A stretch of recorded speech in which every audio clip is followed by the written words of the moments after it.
अनगरमध्ये आणि या मोहोळ तालुक्यामध्ये एक मूलभूत असा फरक आहे। या मोहोळ तालुक्याच्या अंतर्गत अनगर हा वेगळा केंद्रशासित प्रदेश आहे आणि त्या ठिकाणचा बादशाह आहे ते राजन पाटील आणि त्यांचे 2 मुलं जे आहेत हे त्यांची त्या ठिकाणी बादशाही चालते आणि प्रचंड दहशत आहे।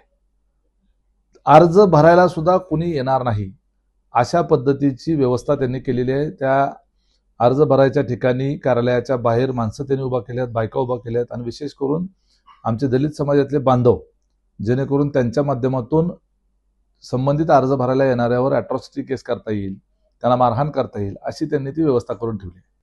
फार महत्त्वाच्या लोकांबद्दल आपण बोललेलं बरं।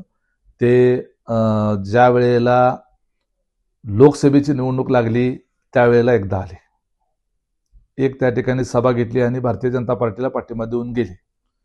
त्याच्यानंतर जे गेले ते नीट विधानसभेच्या निवडणुकीच्या वेळेलाच आले। ते आले ते पहिल्यांदा तिकीट घेऊन आले, तोपर्यंत ते इथं फिरकले नाहीत।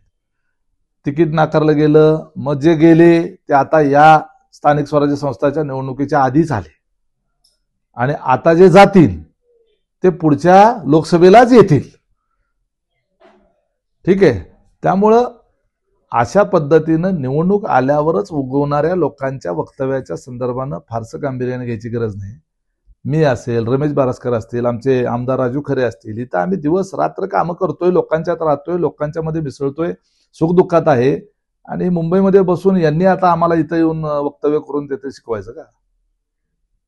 उज्ज्वला थेटे या पीडित आहेत आणि निश्चितपणे त्यांना त्यांच्या स्वतःच्या गावातून त्यांनी विस्थापित केले आणि यशवंत मानेंनी खोटे आरोप केले।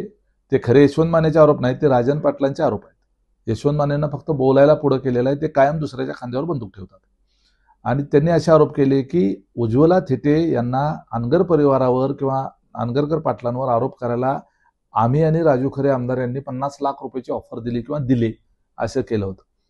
त्या उज्ज्वला थेटे यांना गावातून हद्दपार कोणी केलं? आम्ही केलं। त्या उज्ज्वला थेटेंचं शेत कोणी जाळलं? आम्ही जाळलं।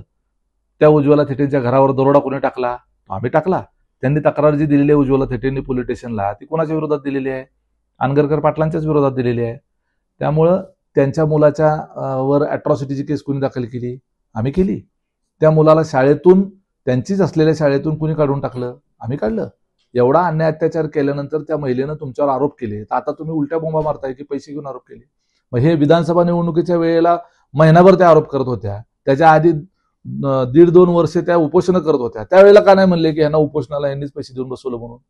त्यामुळे हे लोकांनाही सगळं लक्षात येतंय आणि आता नगरपालिकेची त्यांच्या निवडणूक आहे, त्या उज्ज्वला थेटे अनगरच्या मतदार आहेत, त्या निवडणुकीला नगराध्यक्ष पदाच्या निवडणूक लढवणार अशी त्यांनी इच्छा व्यक्त केलेली आहे। त्यांनी जर आमच्या पक्षाकडे तिकीट मागितलं तर घड्याळाच्या चिन्हावर उद्या नगराध्यक्ष पदासाठी ते अर्ज तिथं भरतील। ती बिनविरोध करण्याची ती लोकशाहीची ताकद नाही, ती दडपशाहीची ताकद आहे आणि निवडणूक बिनविरोध होणं हे लोकशाही अस्तित्वात असल्याचं लक्षण नाही। बिनविरोध निवडणूक ही दहशतीच्या जोरावर होते। आता भारतीय जनता पार्टीला कमळ उगवून आणण्याच्या करता संपूर्ण मोहोळ तालुक्यामध्ये एकच गटार सापडली, ती म्हणजे अनगरला। त्यामुळे त्यांचा तो प्रयत्न आहे। त्या गटारीमध्ये शेवटी काय येणार आहे हे सगळ्याला माहीत आहे, परंतु त्यांना बिनविरोध करण्याची परंपरा आहे। आतापर्यंत त्यांची ग्रामपंचायत बिनविरोध होत आली आणि ती बिनविरोध होण्यामागचं कारण केवळ दहशत आणि दडपशाही आहे आणि तशा दहशतीला न जुमानणारी एकमेव रणरागिणी महिला म्हणजे उज्ज्वला थेटे ह्या महाराष्ट्रामध्ये पहिलीच त्या ठिकाणी त्या अनगरमध्ये जन्माला आली आणि तिनं जर लढली नसती तर त्या ठिकाणी तिचे डॉक्टर संपदा मुंडे यांनी जशी आत्महत्या केली तशी तिने केली नाही, तिने लढण्याची भूमिका घेतली। त्यामुळं अख्ख्या मोहोळ तालुक्याला त्यांचा अभिमान आहे।